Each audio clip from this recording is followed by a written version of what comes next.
Hi everyone, welcome to North Campus Essential Calculus Problem Series. In this series, we solve important calculus problems step by step, making sure every concept is clear and easy to follow. And in this lecture, we will solve the integral of tangent cube x. Do not forget to subscribe to the channel and leave a comment if you have any questions or suggestions.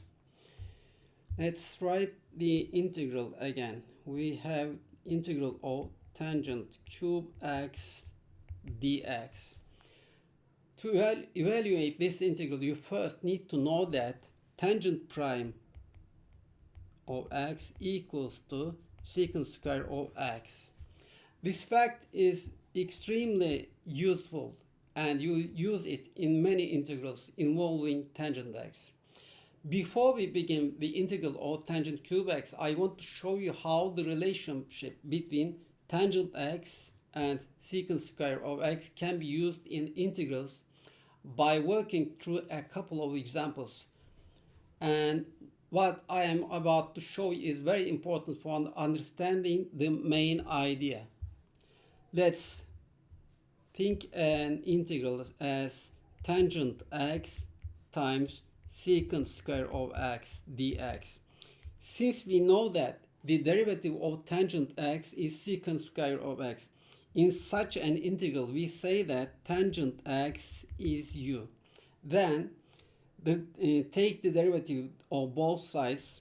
Secant square of x dx will become equal to du. Then we can say that secant square of x dx is du here and tangent x is u. Then the integral becomes u times du, and if we integrate it, 1 over 2 times u square, and this will be equal to 1 over 2 times tangent square of x plus c. If tangent has any power, for example 7,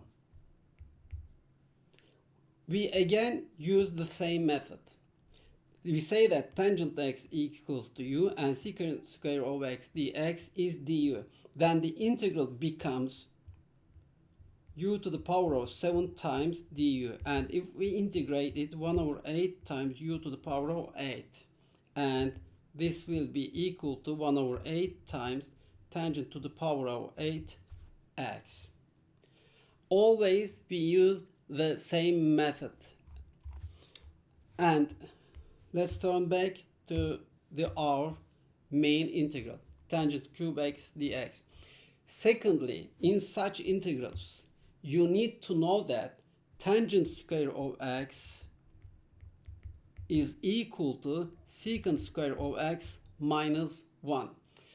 This equation is also very important because in integrals involving tangent x we often use this identity to make a reduction, in other words, to lower the power of tangent x and simplify the integral. So let's write this integral as tangent x times tangent square of x dx.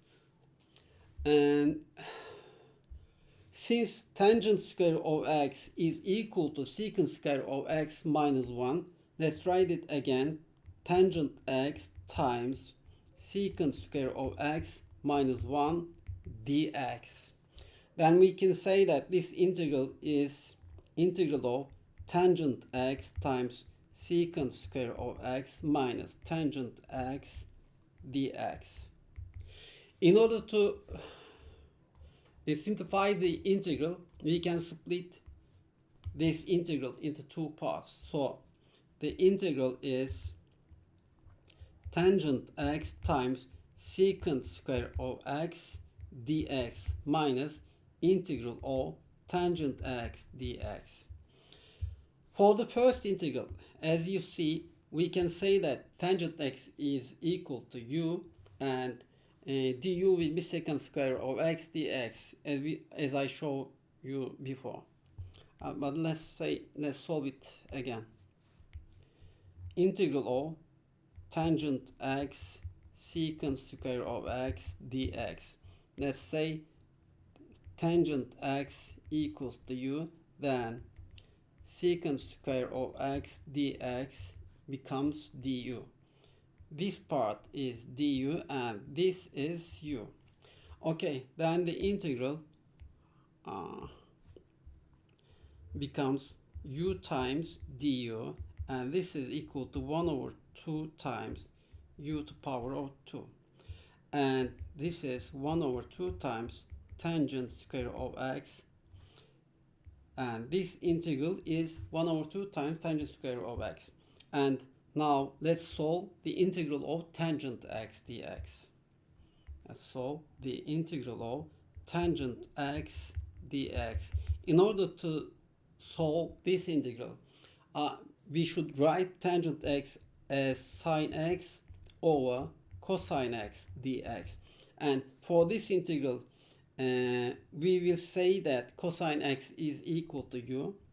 We will make again substitution because the derivative of cosine x is here multiplied by dx again. For that reason, we are using the substitution method. Cosine x, let's say u, then minus sine x times dx is equal to du. And this means that sine x times dx is equal to minus du. We will say here is minus du and this is u, then the integral is minus integral of 1 over u times du, and this is minus ln absolute value of u, and cosine x was used, then the integral becomes minus ln absolute value of cosine x. Now our integral was that, and we found that this is equal to 1 over 2 times tangent square of x, and this is equal to minus ln absolute value of cosine x.